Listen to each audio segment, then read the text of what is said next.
ગોકુલનાથજીના લાડીલા વૈષ્ણવો, જય શ્રી કૃષ્ણ. કેમ છો બધા? આનંદમાં ને? અત્યારે આપણે શ્રી ગોકુલનાથજીના ચરિત્રનું રસપાન કરી રહ્યા છીએ, તો આનંદમાં તો હોઈએ જ ને. આપ સર્વે વૈષ્ણવોને શ્રી ગોકુલનાથજીના પ્રાકટ્ય ઉત્સવની અગ્રિમ મંગલ વધાય. આપણે એમનું ચરિત્ર ગાગરમાં સાગર સ્વરૂપે જોઈ રહ્યા છીએ.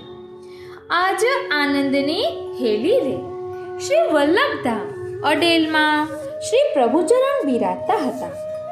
ચોપાસ સુંદર વનરાજી હતી. શ્રી યમુના તટ હતો, એકાંત હતું, સુખી પરિવાર હતો, સેવાનિષ્ઠ સેવકો હતા. સંવત 1507નો રામનવમીનો દિન હતો. શ્રી પ્રભુચરણ રાતે શૈયામાં વિશ્રામ કરી રહ્યા હતા. પ્રભુચરણ એટલે શ્રી ગુસાઈજી ચોપાસ બનાવેલા બગીચામાં વસંત ઋતુ પૂર્ણ કળાએ ખીલી હતી. પુષ્પોનો પરિમળ પ્રસર્યો હતો. શ્રી યમુના પ્રવાહ પરથી વહી આવતા વાયુમાં સુખદ શીતળતા હતી. શ્રી પ્રભુચરણના ચરણો પાસે રૂકમિણીજી બેઠા હતા. તેઓ હળવા હાથે શ્રી પ્રભુચરણના ચરણો દબાવી રહ્યા હતા. 35 વર્ષના શ્રી પ્રભુચરણે મલકાતા મુખથી રૂકમિણીજી તરફ જોયું. 4 આંખો મળી હૈયે ઉછળતો સ્નેહ તરંગના રૂપમાં આંખોમાં છલકાવા લાગ્યો. દેવી, હોળી ખેલના દિવસો પૂરા થયા. આજ તો 3 પખવાડિયા થઈ ગયા, છતાં તમારા મુખ પર આ ગુલાલ ક્યાંથી? નેત્રોમાં કેસુડો ક્યાંથી? અંગ પર અરગજા ક્યાંથી? શ્રી પ્રભુચરણે 2 હસ્તમાં રૂકમિણીજીના મુખને ગોઠવતા પૂછ્યું, નાથ, હવે આપણે નાના નથી. આપ આવું કહી મને શરમાવો નહીં. તેમાં પણ આજે તો વ્રત છે. આપણે વ્રતસ્થ છીએ. જાણું છું દેવી, પણ આજે તમારું મુખ અલૌકિક રીતે ચમકે છે. નેત્રોની આભા વિલક્ષણ છે. મુખ કમળની કાંતિ અલૌકિક જણાય છે. આપણા લગ્ન જીવનને 17 વર્ષના વાણા વાયા છે, પણ આજનું તમારું સ્વરૂપ અગાઉ ક્યારેય જોવા મળ્યું નથી. પ્રાણનાથ, મને પણ આપ કહો છો ને તેવું જ લાગે છે. આ આશ્ચર્ય સમજાતું નથી. વળી છેલ્લા 1 મહિનાથી એક બીજા સુખદ આશ્ચર્યનો પણ મને અવારનવાર અનુભવ થાય છે. આપના મોસાળમાંથી પધારેલા શ્રી ગોવર્ધનધરણ અવારનવાર સ્વપ્નમાં દર્શન આપે છે. બાલ સ્વરૂપે મારી ગોદમાં બિરાજે છે. કિલકિલાટ હસતા હસતા મારી સાડીનો પાલવ ખસેડી દુગ્ધપાન કરવાની ચેષ્ટા કરે છે. તો ક્યારેક ગોદમાં સૂઈ બંને ચરણ ઉછાળે છે. ક્યારેક ભાખોડિયા ભરતા પધારી મારી પાસે માખણ મિશ્રી માગે છે. વાહ, તમે તો મહાભાગ્યશાળી છો. હા નાથ, આપની ચરણ સેવાનું એ ફળ છે. પણ આ અગાઉ જ્યારે હું સેવામાં પહોંચતી ત્યારે એ સ્વરૂપમાં મને આપના દર્શન થતા. એમના દર્શન કરતા હું સ્ત્રી સહજ શરમાઈ જતી. આવા ભિન્ન ભિન્ન અનુભવ કેમ થતા હશે? દેવી, કવિકુલ ગુરુ કાલિદાસની પેલી અતિ પ્રસિદ્ધ પંક્તિ છે, ભોજીશું માતા શયનેશું રંભા. સમય સમયે એક જ નારીમાં આવા ભિન્ન ભિન્ન ભાવ અને તેને અનુરૂપ ચેષ્ટા અને ચમક પ્રકટ થાય તો શ્રી ગોવર્ધનધરણ માટે શું અશક્ય છે? તેઓ આપણામાં બાલભાવ પ્રકટ કરી પોતે મુગ્ધ શિરોમણી બની એ બાલભાવને માણે છે, તો બીજી બાજુ આપણામાં માધુર્ય ભાવ પ્રગટાવી પોતે મધુરાધિપતિ બની એ માધુર્ય ભાવને પણ માણે છે. તેથી તો તેમની સેવામાં કલેઉના સમયે બાલભાવના પદ ગવાય છે અને પછી તરત જ મંગળા દર્શનમાં માધુર્ય ભાવથી ખંડિતાના પદ ગવાય છે. તેઓ બાલ સ્વરૂપે માધુર્ય ભાવ જાગૃત કરે છે, જ્યારે શ્રીનાથજી સ્વરૂપ બાલભાવ પણ પ્રકટ કરે છે. તેઓ નંદ ભવનમાં રત્નજડિત પલને ઝૂલે છે, તો વૃંદાવન ગહેવર નિકુંજમાં યુવતી ભુજ ઝૂલત હૈ પલનાના દર્શન કરી મધુર ભાવથી છલકાતા ભક્તો અભિલાષા સેવે છે. લલિત લાલ રસ પલના ઝુલાઉં પ્રભુ, આપની વાત તો 100% સાચી, પણ મારા મનમાં એક જુદો જ ભાવ જાગે છે. રાણીજી શ્રી તાતચરણ સુબોધિનીજીમાં એક સ્થળે આજ્ઞા કરે છે કે ભગવદીયના હૃદયમાં જાગતો પ્રમેય ભાવ સ્વયં પ્રમાણરૂપ છે, એને અન્ય પ્રમાણોની આવશ્યકતા નથી. શું ભાવ જાગે છે આપના હૃદયમાં? નિત્ય લીલામાં આપના અને મારા સ્વામી શ્રી ગોવર્ધન ધરણ ભૂતળમાં મને યશોદા મૈયાનું સુખ આપવાનું વિચારી રહ્યા છે. ઓહ, પણ રાણી, આપ તો 3 લાલ અને એક બેટીના માતા રૂપે યશોદાનું સુખ પામી જ રહ્યા છો. શ્રી પ્રભુ ચરણ પ્રસન્નતાથી હસ્યા. હા નાથ, આપની એ કૃપા છે, પણ જાણે એ સુખ હજી અધૂરા છે. એથી એ વાત્સલ્ય સુખનો અધિક માસ મનાવવા શ્રી ગોવર્ધન ધરણ ચતુર્થ કુમાર રૂપે પધારે.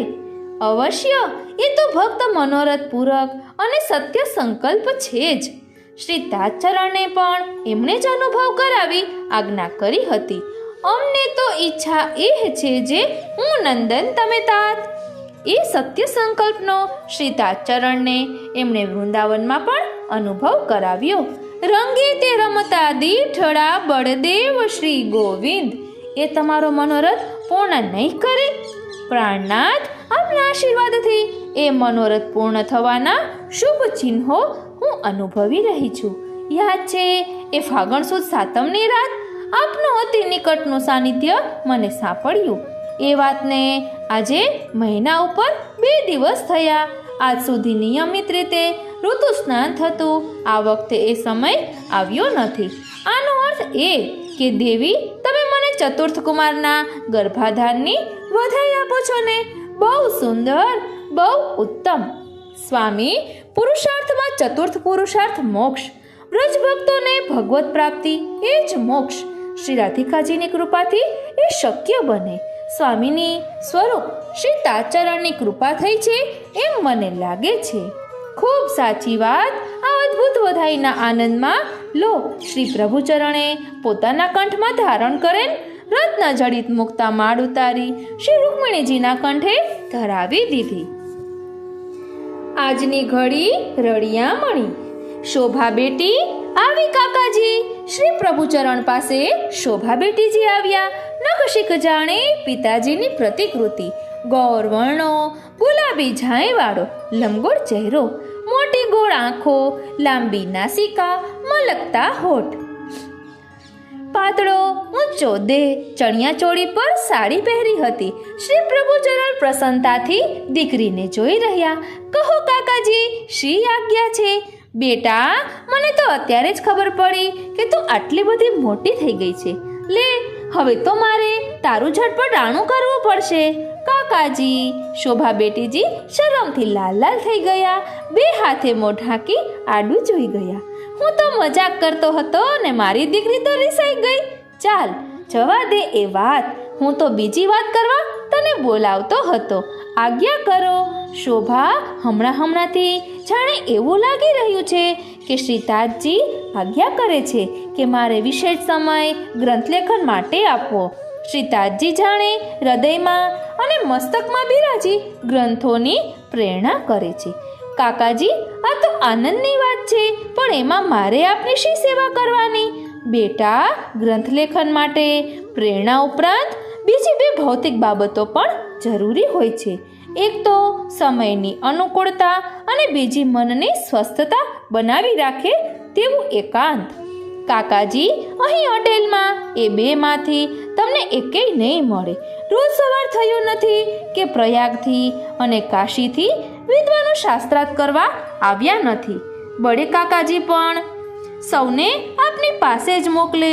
વળી પરિવારની જવાબદારી પણ આપ બેટા આપ મોટા હો તેમ બડે કાકાજીને આપને સોંપી દીધી. વાત ન પૂછો, અમારી સાથે 2 ઘડી હસવા વાતો કરવાય આપને સમય ક્યાં મળે છે? કાકાજી, આપ ધ્યાનથી અરીસામાં જોજો. આપના માથામાં ક્યાંક કોઈ વાળ સફેદ થવા લાગ્યો છે. હજી આપની ઉંમર તો માંડ 35 વર્ષની થઈ હશે ને? ઓહો શોભા, હું તો વિચારતો હતો કે તું 13 વર્ષની થઈ, પણ તારી વાત પરથી લાગે છે કે 18 વર્ષની. દેખાવમાં મોટી અને બુદ્ધિમાંય મોટી. લો હવે મારી બધી ચિંતા ગઈ, તને ઘર સોંપવામાં વાંધો નહીં. એટલે એમ કે ગ્રંથ લેખન માટે મારી ઈચ્છા થોડા મહિના ચરણાટ જવાની છે. તારા બડે કાકાજી અને કાકીજી અહીં છે એટલે ફિકરનું કારણ નથી. અને વધારામાં મારી શોભા બેટી પણ હવે શાણી અને સમજુ થઈ ગઈ છે, એટલે તો હું પૂરેપૂરો નિશ્ચિંત. પણ કાકાજી કેમ અટકી ગઈ? બોલને. સમજી ગયો, તારા અમ્માની ફિકર કરે છે ને? હા કાકાજી, હું જાણું છું બેટા, એમને સારા દિવસો છે, તબિયત સાચવવી પડે, પણ એનો બંદોબસ્ત મેં વિચારી રાખ્યો છે. જા કૃષ્ણાબાઈને બોલાવી લાવ. કૃષ્ણાબાઈ આવ્યા. 55 વર્ષના પ્રૌઢ હતા, સફેદ વસ્ત્રો પહેર્યા હતા, 2 હાથ જોડીને ઊભા રહ્યા. કૃષ્ણાબાઈ, આજ્ઞા મહારાજ. કૃષ્ણાબાઈ, તમે તો અમારા શ્રી તાજજી મહારાજના કૃપાપાત્ર સેવક છો. અમારા અક્કાજીની ખૂબ સેવા કરી છે. મને અને બળે ભૈયાને તમે તમારી ગોદીમાં ખેલાવ્યા છે. મારી શોભા, કમલા, દેવકા, ગોવર્ધન રાજા અને રાજીવ લોચન પણ આપની ગોદમાં જ ખેલી મોટા થયા છે. એ તો આપની અને ભવજીની કૃપા છે. ગુરુગરની ટેલ મળી છે તો આ દેહ થોડોક સાર્થક થશે. સેવા તો હું શું કરું, હું તો ઘરડી થઈ છું. મારું પેટ ભરવા આપના દ્વારે પડી રહું છું. કૃષ્ણાબાઈ, આવું ન બોલો. કૃષ્ણાબાઈ, આવું ન બોલો. જુઓ, મેં તમને એટલા માટે બોલાવ્યા છે કે હું થોડા મહિના ચરણાટ જાઉં છું. વહુજીને સારા દિવસો નજીક છે, તમારે તેનું ધ્યાન રાખવાનું છે. બાળકોને સાચવવાના છે. શોભા પણ મોટી થઈ છે, એને સમજદાર બનાવવાની છે. તમે તાજજીના કૃપાપાત્ર છો, આ જવાબદારી સ્વીકારશો ને? મહારાજ, આપની આજ્ઞા, એ જ મારું કર્તવ્ય. આપ ખુશીથી ચરણાટ પધારો. આપ નિશ્ચિંત રહેજો. વળી ચરણાટ દૂર પણ ક્યાં છે? કૃષ્ણાબાઈ, તમે મને નિશ્ચિંત કરી દીધો. જાઓ શોભા બેટા, કૃષ્ણાબાઈની સલામમાં રહેજો. શોભા બેટીજી ગયા. કૃષ્ણાબાઈ ઊભા રહ્યા. હા મહારાજ, પણ નાના મોએ મોટી વાત કરતા સંકોચ થાય છે, છતાં આજ્ઞા આપો તો કહું. કહો મહારાજ. દુનિયામાં એક કહેવત જાણીતી છે, મોરના ઈંડાને ચિતરવા ન પડે. એમાં તમે નવું શું કહ્યું? મહારાજ, હું તો અભણ ગમાર સ્ત્રી, નવું તો મને શું આવડે, પણ મારા ગુરુદેવની કૃપાથી આપનું સ્વરૂપ સમજાય છે. મહારાજ, આપને ત્યાં હવે ચતુર્થ કુમાર પ્રગટ થશે, તે સાક્ષાત ગોકુલના થશે. કૃષ્ણાબાઈ, તમારા પર તાજજીની કૃપા છે. તમારો ભાવ ગુપ્ત રાખજો, પ્રકટ કીએ રસ જાય. શ્રી પ્રભુ ચરણાટ પ્રહર્યા. હવે પછી આપણે આવતા પાઠમાં મહામહોત્સવ ગોકુલધામનું રસ દર્શન કરીશું. અને આજ નંદરાય કે આનંદ ભયો, કારણ કે ચતુર્થ કુમાર વસ્તુતઃ તો કૃષ્ણ જ છે. શ્રી મહાપ્રભુજીનું સ્વરૂપ છે અને શ્રી મહાપ્રભુજી કૃષ્ણનું સ્વરૂપ છે.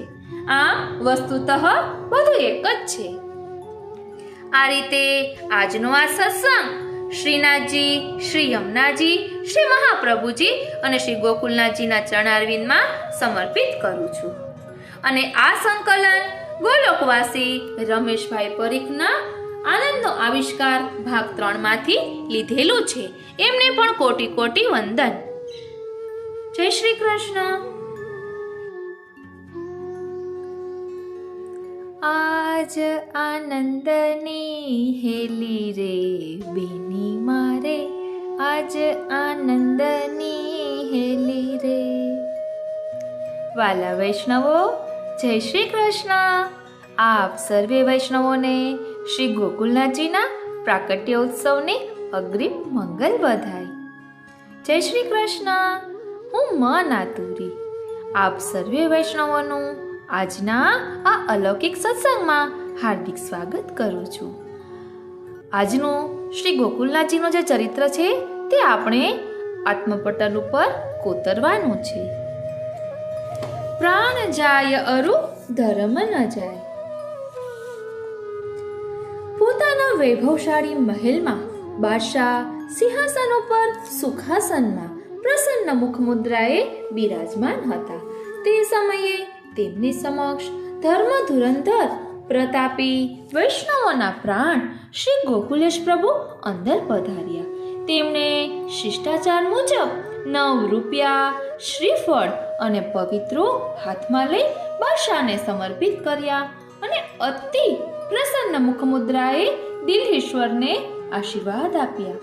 શ્રીહસ્તમાંથી સારંગદેવે મર્યાદા સહિત ભેટ સામગ્રી લઈ બાદશાહના હાથમાં મૂકી, જે પોતાના બંને હાથમાં સ્વીકારી બાદશાહ બોલ્યા, આપના પધારવાથી મને અત્યંત પ્રસન્નતા થઈ છે, પરંતુ આપની સાથે આ બીજું કોણ છે? કોઈ બીજાને સાથે આવવા મનાઈ ફરમાવી હોવા છતાં તમે શા માટે લાવ્યા છો? શ્રી ગોકુલેશજીએ અત્યંત સહજ ભાવે કહ્યું, આ અમારો ભાણેજ છે, અમારી સાથે ગોકુલથી આવ્યો છે. તે હંમેશા અમારી સાથે જ રહે છે, તેથી અહીં પણ તે અમારી સાથે આવ્યો છે. આ સાંભળી બાદશાહ કશું બોલ્યા નહીં, પરંતુ તેમના ઉપર શ્રી ગોકુલનાથજીના સ્વરૂપનો જબરદસ્ત પ્રભાવ છવાઈ રહ્યો હતો. એમ ત્યાં હાજર રહેલા સૌને લાગ્યા વગર રહ્યું નહીં. બાદશાહ મૂળ તો આસુરી યોનિનો હતો, એમાં વળી સંન્યાસીનો દુસંગ થયું. આથી એનામાં કેટલાક દોષો પ્રવેશ્યા હતા, જેને લીધે એણે કેટલાક અવિચારી હુકમો કર્યા હતા. ધર્મપ્રાણ શ્રી ગોકુલેશજીએ સૌ પ્રથમ તો પવિત્રો આપી બાદશાહના એ દોષોને દૂર કર્યા. વળી રાજ્ય અધિકારને કારણે સ્વાભાવિક રીતે જ બાદશાહ રાજસ પ્રકૃતિનો હતો, તેથી રજસ એટલે કે રૂપિયા વડે તેના રાજસ ભાવને હરી લીધો. ઉપરાંત શ્રીફળ આપી બંને ફળ સિદ્ધ કર્યા. આ પ્રમાણે બાદશાહના સ્વાભાવિક તેમજ સંગજનિત દોષોને દૂર કરી પ્રથમ તેને ફળને લાયક કર્યો. સત્સંગનો પ્રભાવ સદા સર્વદા આવો શુભ જ હોય છે. વળી મહાન પુરુષો જે કોઈના પ્રસંગમાં આવે તેને અગણિત લાભ કરી આપે છે. પછી શ્રી ગોકુલનાથજી જેવા સન્મનુષ્યાકૃતિરૂપ રસોવૈસહ પુરુષોત્તમ પ્રભુ પોતે જેના પ્રસંગમાં આવે તેના ભાગ્યનું તો શું કહેવું. બાદશાહ મનોમન શ્રી ગોકુલનાથજીને માળા ઉતરવા માટે કહેવાનું વિચારે છે, પરંતુ આપના ઉગ્ર પ્રતાપવાન સ્વરૂપ સમક્ષ જોઈ એક શબ્દ પણ ઉચ્ચારી શકતા નથી. તિલકના તેજથી તેમની મતિ મૂંઝાઈ ગઈ છે. તિલકના તેજથી તેમની મતિ મૂંઝાઈ ગઈ છે. તેમને પોતાને આશ્ચર્ય થયું કે હું આમ દિગ્મટ જેવો કેમ બની ગયો છું. થોડી ક્ષણો આમ મૌનમાં વીતી ગઈ. છેવટે પોતે સંન્યાસીને આપેલા વચનને યાદ કરી સંકોચપૂર્વક બોલ્યા, ગોસાઈજી, તમે હજી અમારો હુકમ માની માળા તિલક ઉતાર્યા નથી, એનું શું કારણ? શ્રી ગોકુલેશ પ્રભુએ નિર્ભયતાથી ઉત્તર આપ્યો, જે ઉચિત અને શાસ્ત્ર સંમત હશે તે અમે જરૂર માનીશું, પરંતુ જે અનુચિત હોય તે કોઈ પણ કાળે અમે માનીશું નહીં. આ અમારો નિજ ધર્મ છે અને તે છોડવા માટે નથી, કેમ કે અનાદિકાળથી ચાલી આવતી અમારા ધર્મની મર્યાદા છે. આ માળા અમારું જીવન છે, અમારા નિર્વાણનું સાધન છે. એને અમે શી રીતે ઉતારીએ? જેમ પતિવ્રતા સ્ત્રી પોતાનો ધર્મ પાળે, પતિની સેવા કરે અને પતિને સર્વસ્વ માને, એમ આ ધર્મ જ અમારું સર્વસ્વ છે. જેમ સ્ત્રીને પતિવ્રતા ધર્મ ત્યાગવાનું કહી શકાય નહીં, એમ કોઈ વ્યક્તિને નિજ ધર્મ છોડવા માટે કહી શકાય નહીં. વળી અમારા શાસ્ત્રોમાં તો એવી પણ આજ્ઞા છે કે સ્વધર્મે નિધનમ શ્રેયઃ. પોતાનો ધર્મ પાળતા કદાચ પ્રાણની આહુતિ આપવી પડે તો પણ હસ્તે મુખે આપવી, એમાં અમે ગૌરવ સમજીએ છીએ. અમારી શાસ્ત્ર સંમત પરંપરા પ્રમાણે 4 વર્ણ અને 4 આશ્રમની જીવન વ્યવસ્થા વિગતવાર વર્ણવેલી છે. એમાં ચોથા આશ્રમ સંન્યાસ વખતે જનોઈને ત્યાગ કરવાનો હોય છે, પરંતુ માળાનો ત્યાગ ત્યાગ કરવાનો કોઈ શાસ્ત્રમાં આદેશ નથી.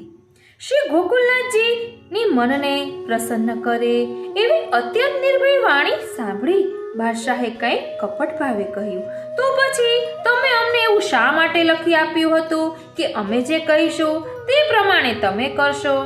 ત્યારે ચતુર શિરોમણી શ્રી ગોકુલેશ પ્રભુએ મંદ હાસ્ય કરતા કહ્યું, અમે તમને શું લખ્યું આપ્યું છે એ તો તમે જાણો, અને ખાતરી કરવી હોય તો હજીએ તે લખાણ ફરીથી વાંચી જુઓ.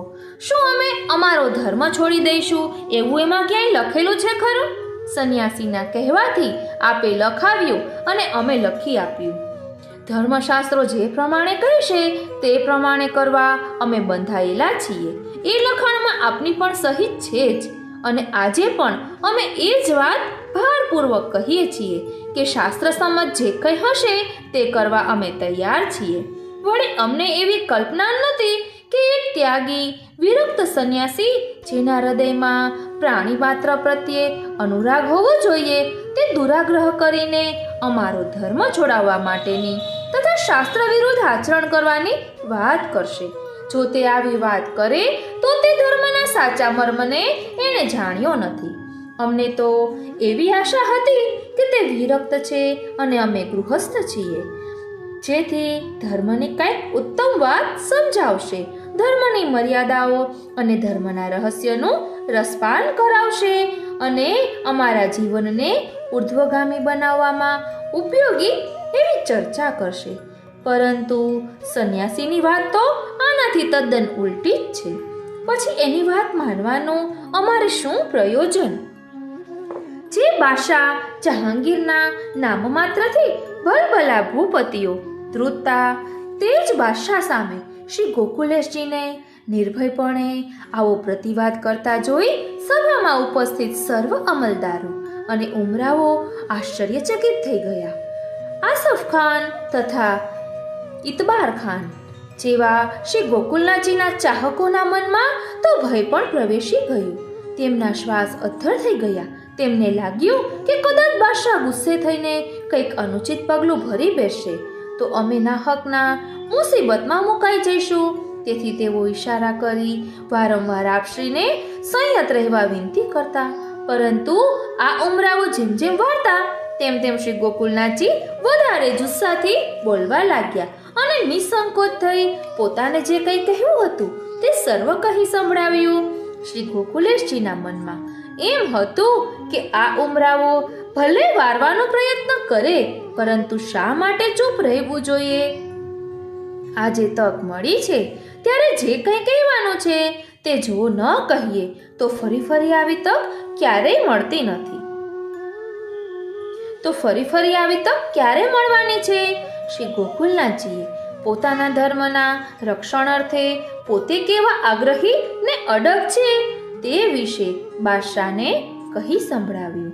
આમ પ્રગટ રીતે સાફ વાત કરીને બાદશાહના આ અંતિમ અને ભયસૂચક વાક્ય સાંભળી સહુ લોકો એકદમ ગભરાઈ ગયા. એમને લાગ્યું કે હમણાં બાદશાહ કોઈક આકરી સજા કરશે. છતાં શ્રી ગોકુલનાથજી શો જવાબ આપે છે તેના ઉપર સઘળો આધાર હતો. તેથી સહુ આતુરતાપૂર્વક આપશ્રીના વચનની રાહ જોવા લાગ્યા.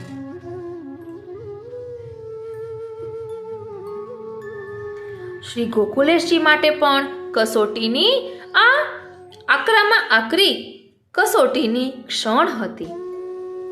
એક ક્ષણ જો ચૂકી જવાય તો સદાયને માટે ધર્મથી વિમુખ થવું પડે એવી નાજુક સ્થિતિ ઊભી થઈ હતી. આવી પડે પણ આપશ્રી અડગ રહ્યા અને ધીરજ ગંભીર અવાજે ખૂબ જ મક્તમતાપૂર્વક શ્રી ગોકુલનાથજી બોલ્યા, બાદશાહ સલામત, સૂરજ કદાચ પૂર્વને બદલે પશ્ચિમમાં ઉગે, અડગ એવો મેરુ પર્વત કદાચ ચલાયમાન થાય, પરંતુ અમે અમારી આ માળા કોઈ પણ કાળે ઉતારીશું નહીં. ફરી એકવાર, બાદશાહ સલામત, સૂરજ કદાચ પૂર્વને બદલે પશ્ચિમમાં ઉગે, અડગ એવો મેરુ પર્વત કદાચ ચલાયમાન થાય, પરંતુ અમે અમારી આ માળા કોઈ પણ કાળે ઉતારીશું નહીં. એ માળા તો અમારા ધર્મની લાજ છે, અમારા શરીરનો પ્રાણ છે. ધર્મ છોડ્યા પછી પ્રાણ શી રીતે ટકે? એવું અધર્મમય જીવન જીવવા કરતાં અમે અમારું શરીર છોડવાનું જરૂર પસંદ કરીશું. જેમ કંચનને વિશુદ્ધ બનવા માટે અગ્નિમાં તપવું પડે છે, તેવી જ રીતે આખરી કસોટીમાં તપવા માટે આપ તેજોદીપ્ત બની તત્પર બન્યા. બાદશાહે જોયું કે માળા માટે ગોકુળનાથજી પ્રાણ આપવા તૈયાર છે.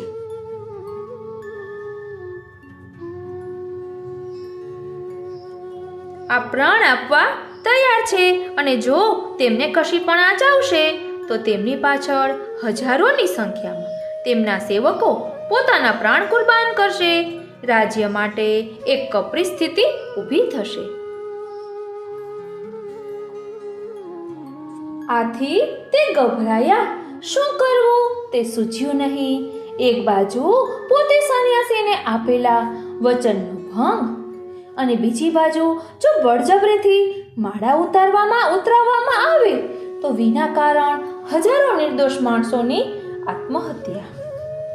આ બંને વચ્ચે બાદશાહ પીસાવા લાગ્યા. મનમાં એક તર્ક વિતર્ક થવા લાગ્યું. પરંતુ ભગવદ ઈચ્છાથી એ જ વેળા તેમને સંન્યાસીનું પ્રથમનું પંચનામું યાદ આવ્યું, જેમાં તેણે લખ્યું હતું કે જો શ્રી ગોકુળનાથજી માળા ન ઉતારે તો તેમને ગોકુળ છોડવાનો હુકમ કરવો. તેમનો વૈભવ ઘણો છે, તેથી તેઓ ગોકુળનો ત્યાગ કરવાને બદલે માળાનો ત્યાગ કરવાનો જ પસંદ કરશે. આથી બાદશાહે પણ આ અંતિમ કસોટી અજમાવી જોવા શ્રી ગોકુલેશજીને કહ્યું, જો માળાનો ત્યાગ ન કરવો હોય તો ગોકુળનો ત્યાગ કરો. જે સારું તે તમારું. અમારે હવે વિશેષ કંઈ કહેવું કે સાંભળવું નથી. ધર્મપ્રાણ શ્રી ગોકુલેશ પ્રભુએ આ પડકાર પણ ઝીલી લીધો. આપશ્રીએ કહ્યું, અમારે ઘરનું શું કામ છે? અમે ગોકુળ છોડવા તૈયાર છીએ. અમારે તો ધર્મ સચવાશે એટલે સઘળું સચવાશે. ધર્મ વિનાનું જીવન અમારે માટે નકામું છે. બાદશાહ આ સાંભળી આશ્ચર્યચકિત થઈ ગયા. ગોકુળનાથજી કશીએ આનાકાની વગર માળાનો ત્યાગ કરવાને બદલે ગોકુળનો ત્યાગ કરવા તૈયાર થઈ ગયા. ત્યારે તેમને સંપૂર્ણપણે ખાતરી થઈ ગઈ કે તેમનો ધર્મ સાચો છે અને સંન્યાસી તેમને નાહક હેરાન કરે છે. બાદશાહના મનમાં સંન્યાસી માટે નફરત જાગી. છતાં સહજ લાગણીને કારણે તેમણે શ્રી ગોકુળનાથજીને પૂછ્યું, ગોકુળ છોડીને ક્યાં જશો? અમે અમારે દેશ જઈશું. એટલી જ સ્વાભાવિકતાથી શ્રી ગોકુલેશ પ્રભુએ જવાબ આપ્યો, ના ના, દક્ષિણ દેશ તો ઘણો દૂર છે, એટલે બધે દૂર જવાની કશી જરૂર નથી. તો આપ જ્યાં આજ્ઞા કરો ત્યાં જવા અમે તૈયાર છીએ. તો જગન્નાથ જઈને રહો. ભલે, અમે જગન્નાથ જઈશું. ચાહો તો વારાણસીમાં રહો. ભલે, વારાણસી પણ અમારે માટે તો સરખું જ છે, ત્યાં જઈશું. તો લખી આપો. તમારે જ્યાં રહેવાની ઈચ્છા હોય તે પણ સાથે લખી દો. ઊભા ઊભા તો લખવાનું ફાવશે નહીં, તો શાંતિથી બેસીને લખો. બાદશાહે ખડીઓ, કલમ, દીવી તથા બેસવાનું આસન વગેરે તત્કાળ મંગાવવા હુકમ કર્યો. એ સર્વ સામગ્રી આવતા શ્રી ગોકુલેશજીએ ત્યાં બિરાજી લખાણ કરવા માંડ્યું. આરંભમાં પોતાનું નામ લખી નીચે બાદશાહનું નામ લખ્યું. ત્યારે કલમદાન ધરનારે કહ્યું, મહારાજ, બાદશાહનું નામ પ્રથમ લખવું જોઈએ. આથી તે લખાણ રદ કરી બીજી વખત લખવાનું આરંભ્યું. બીજી વખત પણ એ જ ભૂલનું પુનરાવર્તન થયું. આથી ત્રીજી વખત લેખ લખવાની જરૂર પડી. શ્રી ગોકુળનાથજીને હંમેશા પોતાનું નામ પ્રથમ લખવાની જે ટેવ હતી તેને લીધે જ આમ બનવા પામ્યું. આખરે આપશ્રીએ લખાણ કર્યું, શાસ્ત્ર સંમત અને વેદ વિદિત એવા જે ધર્મનું અમે પાલન કરીએ છીએ તે ધર્મ સહિત અમે રાજી ખુશીથી વારાણસી જઈને રહીશું. કલમદાને સદર લેખ બાદશાહ સામે ધર્યો. ત્યારે આશ્ચર્ય સહિત બાદશાહ બે વાર બોલી ઉઠ્યા, શું તમે લખી દીધું? શું તમે લખી દીધું? આમ આશ્ચર્ય ભાવથી બાદશાહથી પૂછાઈ ગયું. તેનું એક જ કારણ કે ધર્મનું પ્રતીક ગણાતી તુલસી કાષ્ટની માળા ખાતર લાખો રૂપિયાનો વૈભવ છોડવાનું આ પ્રમાણે કશા જ સંકોચ વગર અને છતાં ગૌરવભેર આનંદથી કોણ લખી આપી શકે? બાદશાહ જે માળાને બે દમડીની ગળતા હતા તે માળાને ખાતર શ્રી ગોકુલેશજીએ જ્યારે પોતાનું સર્વ સુખ વૈભવના સાધન અને સંપત્તિ એક ક્ષણવારમાં છોડી દીધા અને પોતાના ધર્મનો ટેક, પોતાની સત્વતા, પોતાની સત્યતા અને ધન વૈભવ આદિ પદાર્થો તરફનો પોતાનો વૈરાગ્ય સાબિત કરી આપ્યો, ત્યારે બાદશાહને પૂરેપૂરી ખાતરી થઈ કે ગોકુલનાથજીનો ધર્મનો ટેક સાચો છે અને પોતાના ધર્મ ખાતર તેઓ પોતાના પ્રાણ સુદ્ધા આપી શકે તેમ છે. તેમના ધર્મને તેમના પ્રાણથી જુદો કરી શકાય તેમ નથી. જ્યાં સુધી તેમના પ્રાણમાં પ્રાણ છે ત્યાં સુધી તેઓ કોઈ પણ કાળે પોતાના ધર્મરૂપ માળા તિલકનો ત્યાગ કરે તેમ નથી. હવે બાદશાહને ગોકુલનાથજી માટે અગાઉ કરતા પણ વધારે માનની લાગણી ઉત્પન્ન થઈ. આપશ્રીની પ્રશંસા કરતા બાદશાહથી બોલાઈ ગયું, જુઓ, એક કાષ્ટની આ માળા માટે તેઓ પોતાના પ્રાણથી એ પ્યારું એવું ગોકુલધામ છોડવા ક્ષણ માત્રમાં તૈયાર થઈ ગયા. સાચો ધર્મ તે આનું નામ. આમ વિજય પ્રાપ્ત કરી શ્રી ગોકુલેશ પ્રભુ બાદશાહની અનુમતિ લઈ પોતાના સેવકો પાસે પધાર્યા અને બાદશાહ જનાન ખાનામાં ગયા. અંદર જઈ બાદશાહે નૂરમહલને પૂછ્યું, બેગમ, ગોકુળનાથના ચહેરા પર કેવું અદ્ભુત તેજ ઝળહળતું હતું, તમે જોયું? હા ખુદાબિન, તેઓ શ્રીના મુખારવિંદનું લાવણ્ય સૂરજને પણ ઝાંખો પાડે તેવું અત્યંત તેજોદ્દીપ્ત હતું. મેં ચકમાંથી તે પ્રત્યક્ષ નિહાળ્યું છે અને એ એમના સાચા ઈમાનનો જ પ્રતાપ છે. શ્રી ગોકુલેશ પ્રભુ ધર્મજય કરી જ્યારે બહાર પધાર્યા ત્યારે દ્વાર આગળ વૈષ્ણવોની ભારે ભીડ જામી હતી. બાદશાહ સાથે આપશ્રીની ગોષ્ઠીનું શું પરિણામ આવે છે તે જાણવા માટે બધા સૌ અધીરા થઈ રહ્યા હતા. તેમના ચહેરા ઉપર જાત જાતના પ્રશ્નો ડોકાઈ રહ્યા હતા. તે સૌને આશ્વાસન આપતા શ્રી ગોકુલેશજીએ આનંદપૂર્વક મન મરકતા આજ્ઞા કરી, ભલી ભઈ ચિંતા મતી કરો, ભલી ભઈ ચિંતા મતી કરો.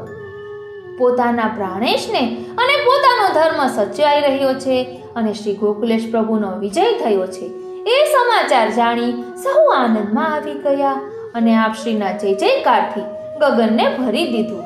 દ્વાર આગળ જ્યારે ગોકુલેશજી પધાર્યા ત્યારે છડીદાર વગેરે લોકોએ પણ આપશ્રીને દુઆ આપી, બક્ષિસ માગી તે સૌના મનનું સમાધાન કરી. શ્રી ગોકુલેશ પ્રભુએ અશ્વારૂઢ થઈ ચાલવા માંડ્યું. વૈષ્ણવો પણ આનંદમાં આવી જઈ આપની પાછળ જય જયકારનો નાદ ગજાવતા આખા શહેરમાં ઘૂમી વળ્યા. બહાર જોરશોરથી જયનાદ થતો સાંભળી બાદશાહે પૂછ્યું, બહાર શું ચાલી રહ્યું છે? આ ઉલ્લાસના અવાજો ક્યાંથી સંભળાય છે? ત્યારે હાજરખાન બહાર જોવા માટે ધસી ગયો. તેણે જોયું તો વૈષ્ણવોનો વિરાટ સમુદાય જયઘોષ કરતો હતો. અસફખાન પણ હાજરખાન પાસે ધસી આવ્યા. એમને ભય હતો કે કદાચ આ જયઘોષના કારણે બાદશાહ કંઈક ઉપાધિ ન કરે તો સારું. આ સાંભળી બાદશાહ મૌન રહ્યા, પરંતુ સત્ય ધર્મના મહિમાને મનોમન વખાણી રહ્યા. આસફખાને સમય પારકી બાદશાહને શાંત પાડ્યા. જ્યારે શ્રી ગોકુલનાથજી પણ આનંદ કરતા વૈષ્ણવો સાથે પોતાના મુકામ પર પધાર્યા. આસફખાને ત્યાં આવીને બાદશાહ સાથે પોતાને જે વાત થઈ હતી તે કહી સંભળાવી. ધ્યાનદાસ અને બીજા અંતરંગ વૈષ્ણવોએ ઉત્કંઠાપૂર્વક આસફખાનને પૂછ્યું, અમને વિગતો જણાવો ને, બાદશાહ સલામત સાથે અમારા સ્વામીને શી વાતો થઈ? આસફખાને સઘળી વાત સંક્ષેપમાં કહી સંભળાવી. પછી ગોકુળ ત્યાગની વાત કહી અને ગોકુળને બદલે જગન્નાથજી અથવા વારાણસી જ્યાં ઈચ્છા હોય ત્યાં જઈ વસવા ખુશી દર્શાવી. એટલે શ્રી ગોકુલનાથજીએ વારાણસી જઈને રહેવાનું સ્વીકાર્યું. વારાણસી તો ઘણું દૂર છે, ત્યાં શી રીતે જઈશું? આ વાતચીત અધવચ્ચેથી અટકાવી શ્રી ગોકુલનાથજીએ ધ્યાનદાસને ટોકીને આજ્ઞા કરી, ધ્યાનદાસ, આ કઈ ચર્ચાનો વિષય છે? અરે, ધર્મ હશે તો જ પ્રાણ ટકશે.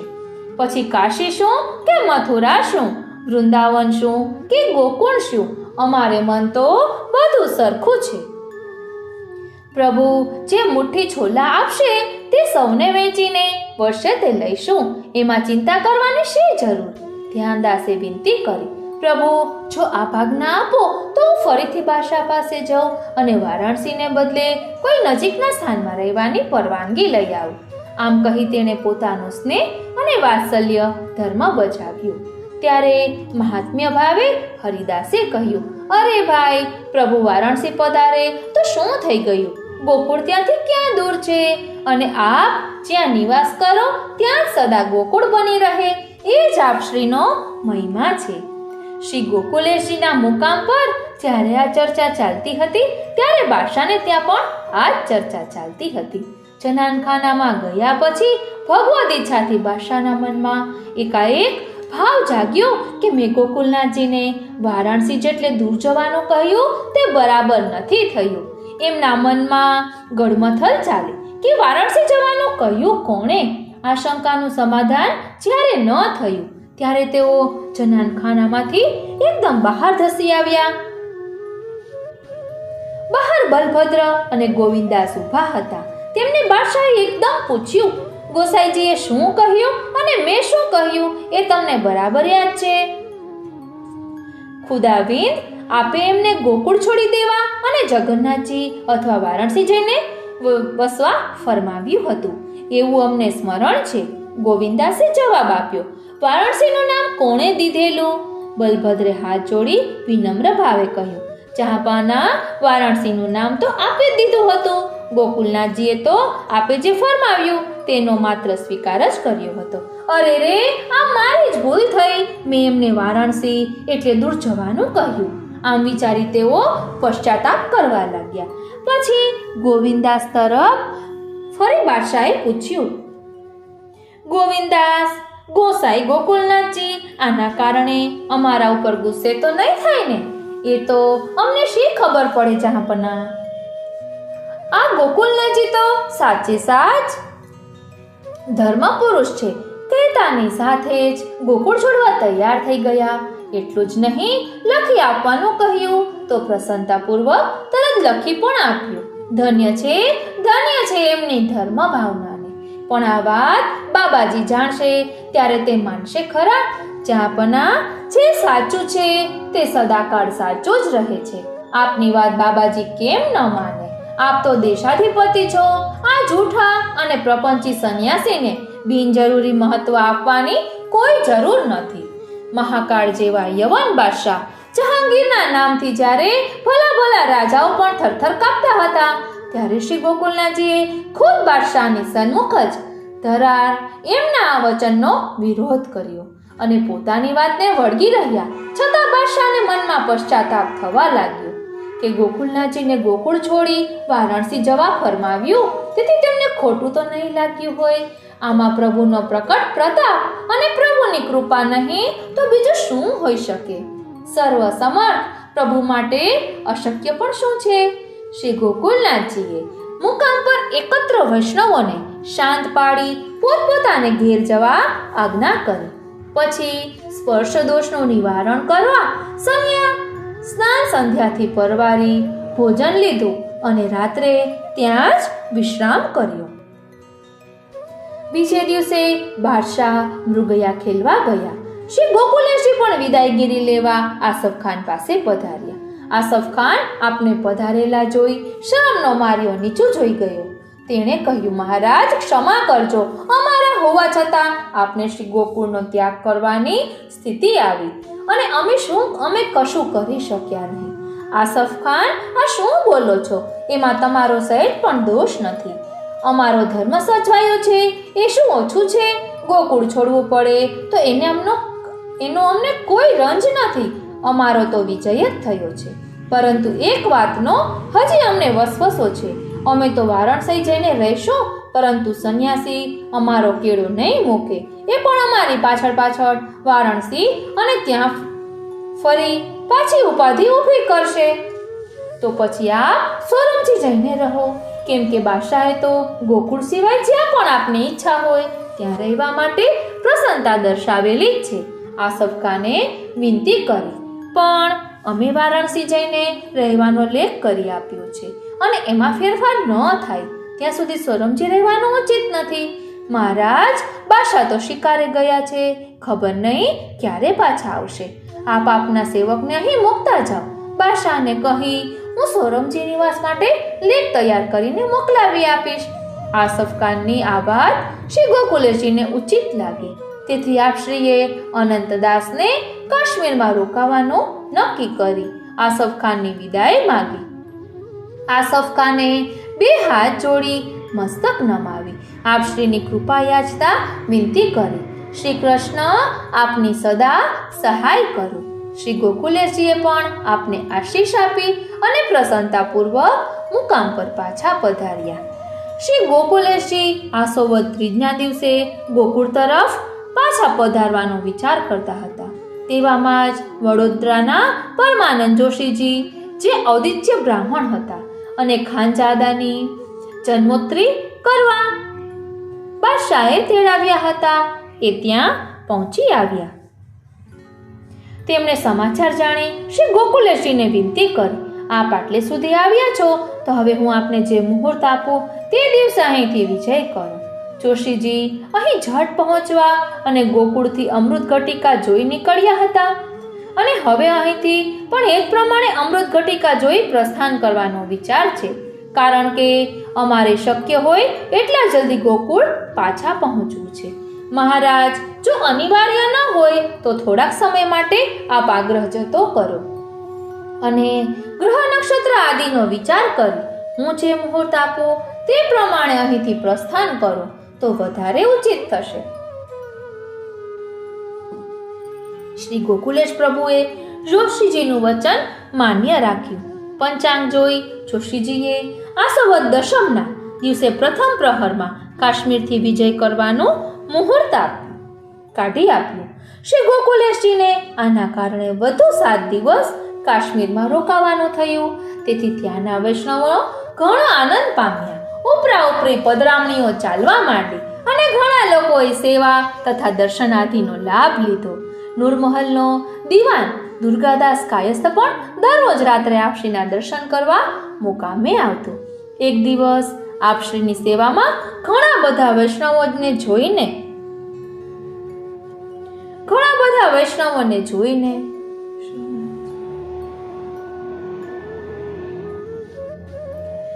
દુર્ગાદાસથી પૂછાઈ ગયું, મહારાજ, આ બધા સેવકો ક્યાંના છે? તે બધા ગુજરાતના છે અને અમારી સાથે જ આવેલા છે. આ સાંભળી દુર્ગાદાસ આશ્ચર્યચકિત થતા બોલ્યા, મહારાજ, અહીં તો 5000 જેવા અમલદાર પણ 10 માણસથી વધુ સેવકોને પોતાની સાથે રાખી શકતો નથી. તો પછી આટલા બધા માણસોને સાથે લાવી આપે પ્રવાસ, ભોજન વગેરે માટે ભારો મોટો ખર્ચ કર્યો હશે. ના દુર્ગાદાસ, તેમને ખર્ચ અમારે આપવો પડતો નથી. તેઓ સૌ સ્વેચ્છાએ અને પોતપોતાના ખર્ચે અમારી સાથે આવ્યા છે. એ સેવકો અમારી પાસેથી એક પાઈ પણ લેતા નથી. એટલું જ નહીં, બીજા કોઈનું પણ કશું લેતા નથી. આવા સ્વ આશ્રયી, સ્વમાની, અપરિગ્રહી અને સેવાભાવી છે અમારા આ ગુજરાતી વૈષ્ણવો. ગુજરાતના વૈષ્ણવોની આવી સેવા નિષ્ઠા અને સ્વામી ભક્તિ જોઈ દુર્ગાદાસ ગદગદ થઈ ગયા. પરંતુ હાલ આવા શુદ્ધ અંતઃકરણ અને આવો નિશ્વાસને ક્યાં જોવા મળે છે? નિજ સ્વામીના ચરણારવિંદની સૌરભ અને મકરંદના લોભી ભ્રમરો પણ હાલ ક્યાં છે? જેમને માટે સ્વયં શ્રી ગોકુલેશ પ્રભુએ આરસી જેવા શુદ્ધ અંતઃકરણવાળા ગુજરાતી વૈષ્ણવો કહીને એમનું બહુમાન કર્યું. એ જ ગુજરાતી વૈષ્ણવો આજે એવા શુદ્ધ અંતઃકરણવાળા રહ્યા છે ખરા? એ તો આપણે પોતે જ આત્મદર્શન કરી તપાસવું રહ્યું. ગુજરાતી વૈષ્ણવોના શ્રી ગોકુલેશ પ્રભુએ સ્વમુખે કરેલા આવા વખાણ સાંભળી પુરુષોત્તમ દાસ મહેરાએ જરા ઓછું આવ્યું. તેથી તેમણે વિનંતી કરી, પ્રભુ, આરસી નિર્મળ જરૂર હોય છે, પરંતુ તેમાંય ક્યાંય લાંછન લાગેલું હોય છે. આપશ્રીએ મંદ મંદ હાસ્ય કરતા આજ્ઞા કરી, પુરુષોત્તમ દાસ, આકાશમાં અનંત તારા હોય છે અને તે તારાઓને કશું જ લાંછન હોતું નથી, પરંતુ અમાસની રાતે એ અનંત તારાઓની હાજરી હોવા છતાંય જગત પર તો ઘોર અંધકાર જ પથરાયેલો હોય છે. જ્યારે ગગનમાં ચંદ્ર તો એક જ છે અને એમાં લાંછન પણ છે, પરંતુ જ્યારે ચંદ્રમાં પ્રકાશે છે ત્યારે અવની પરનો સમસ્ત અંધકાર ઉગડી જાય છે.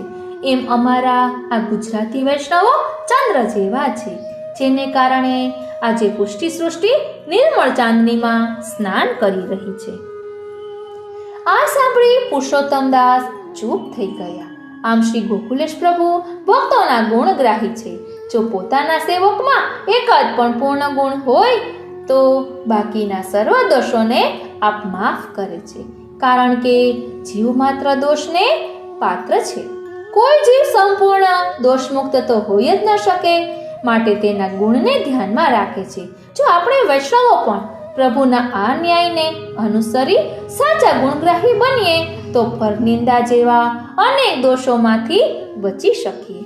કાશ્મીરમાં આપશ્રીના રોકાણ દરમિયાન વૈષ્ણવો ઉપરાંત મુસલમાન અમલદારો અને ઉમરાવો પણ આપના દર્શને અવારનવાર આવતા અને શ્રી ગોકુલેશ પ્રભુ તે સૌને મુદિત મને આશીર્વાદ આપતા. એક કાશ્મીરી પંડિત તરફથી વિષ્ણુ ધર્મોત્તર અને વ્યાકરણ સાર નામના 2 પુસ્તકો પણ આપશ્રીને ભેટ મળ્યા હતા. આમ કાશ્મીરના અધિક મુકામ દરમિયાન આપશ્રીએ સર્વ ભક્તોના મનોરથ પૂર્ણ કર્યા અને પછી નિયત મુહૂર્ત પ્રમાણે 10મીને દિવસે પ્રથમ રાત્રિએ 10 ઘડી પછી ઉત્સાહપૂર્વક શ્રી ગોકુળ તરફ વિજય કર્યો. આમ ધારેલી ધારણા પાર પાડતા માળા અને તિલકનો વિજય કરી આનંદપૂર્વક શ્રી ગોકુલેશજીએ કાશ્મીર છોડ્યો અને આપશ્રી 28 મજલમાં 60 મુકામ કરી શ્રી ગોકુળ પાછા પધાર્યા. બોલો શ્રી ગોકુલનાથજી પ્યારે કી જય. બોલો શ્રી ગોકુલનાથજી પ્યારે કી જય. બોલો શ્રી ગોકુલનાથજી પ્યારે કી જય. આજનો આ અલૌકિક સત્સંગ શ્રીનાથજી, શ્રી યમુનાજી, શ્રી મહાપ્રભુજી અને શ્રી ગોકુલેશ પ્રભુના ચરણારવિંદમાં સમર્પિત કરું છું. જય શ્રી કૃષ્ણ.